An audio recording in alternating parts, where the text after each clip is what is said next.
Ricky Pearsall. He's 122nd overall on the in Fantasy Pros Dynasty ECR. Good for WR45. So just talk us through what you see in Pearsall and why he's a good value where he's going. Because the only reason he's being drafted at that freaking spot is because people pretend like Debo Samuel is definitively on this roster, even week one or even after 100%. this year. If Debo was already moved, if he was traded in the NFL draft, Ricky Pearsall would not be ranked that damn low. Just straight up. He wouldn't be. So it's like we're playing this damn game in a 2 to 3 year window, and you're talking about a first round wide receiver that just got drafted by the damn 49ers in a good offense. They have a stable quarterback room, and everybody says, yeah, I don't know about that. Like, it, why? Like, why? I really don't understand it. Like, right now, I've got Ricky Pearsall. Where are you at, Ricky? Where he's my wide receiver 25 in Dynasty. Like I've got him right next to Xavier Worthy where he should be because I don't give a shit that Debo Samuel's still there. Debo Samuel, even if he's there for this season, he will not be there after this season. So I don't care. Like I'm not going to fade a first round wide receiver and a talented guy that crushed every part of the process. He went to Mobile, he showed out. He tested like a freak. And I didn't think he was even going to test that well, and he did. And if you look at all of his not box score counting stats, but if you look at his deeper efficiency metrics, he pops in those as well. He was 88th percentile in receiving grade, 91st percentile in receiving grade against single coverage.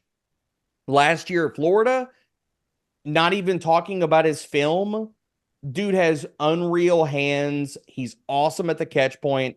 He is a dog in route running. Like the guy is a really, really damn good route runner. He can play inside, outside, and he can offer you something as far as after the catch, and he's got a good enough speed to stretch the field.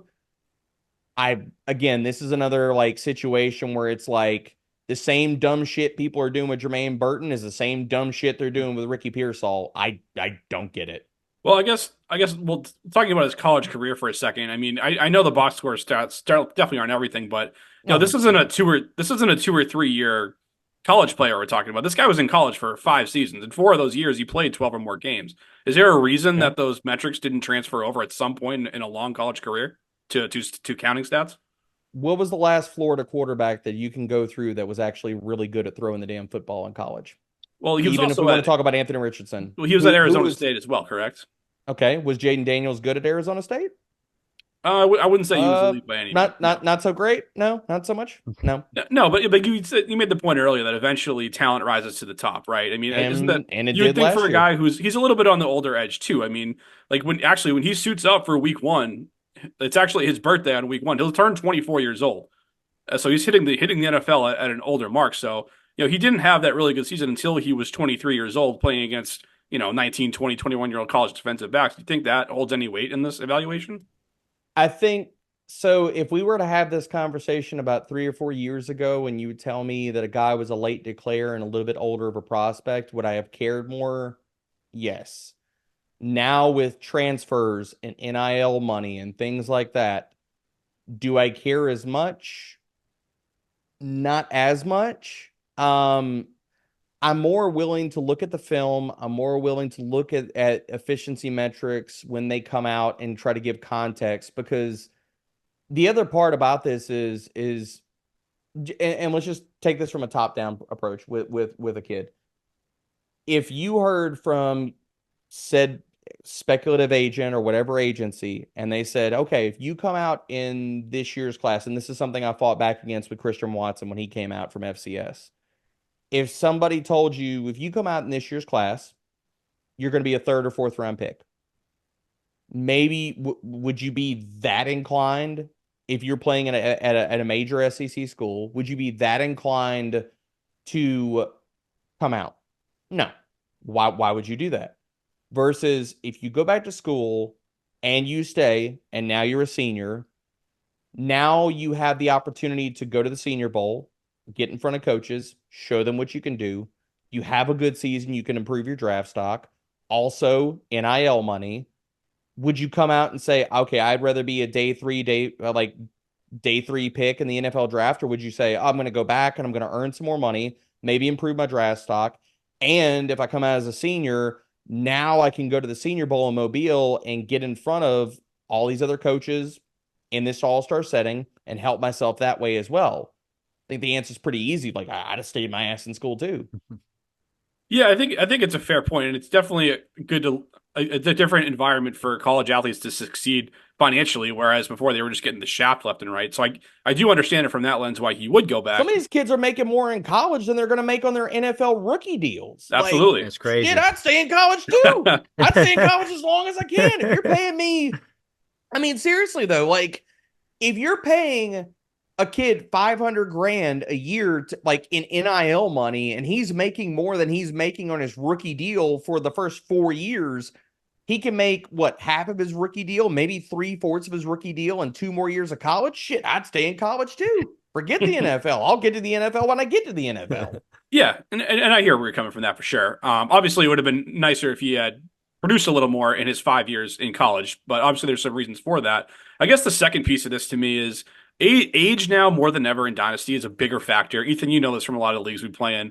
Like guys don't want to touch players that are even getting into their late 20s, which you could argue is a buying opportunity in itself. But with him being at an advanced age, and I know you, Debro, you're confident Debro's not going to be there beyond 2024. I could see that. I think he's definitely going to be on this roster this year because they're a win now team. They have Super Bowl aspirations. Like Debo's a dog. Right? I mean, do you disagree that they have Super Bowl aspirations right now? Oh, with no, their current they roster? absolutely have Super Bowl aspirations. But here's the thing.